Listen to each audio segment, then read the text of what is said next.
The Meghalaya State Education Commission today presented its report to Chief Minister Conrad Sangma in the presence of Chief Secretary of the Government of Meghalaya D.P. Wahlang, Commission members and senior officials of the Education Department.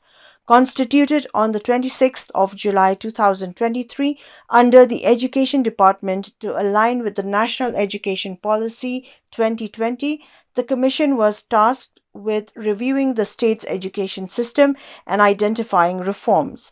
The report addresses priority areas including school consolidation, higher education reform, teacher training, recruitment delays, governance in educational institutions, and overall quality enhancement.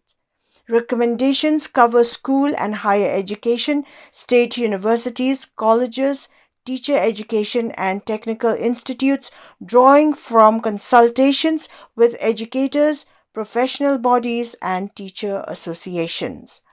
Terming the Commission's work, quote, crucial for the future of the state, unquote, Conrad Sangma assured that the government would act on its recommendations and set up an expert committee as proposed to ensure their implementation.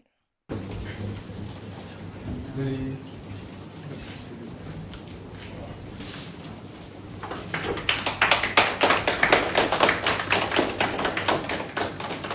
1, 2, 3. Thank you. And we have tried to achieve these different terms of reference. It's on the national policy and state education policy. So you can see here the groups which have been there. Now, next. This is just a brief account on the meetings that we have had. In 2023, we had 11 meetings.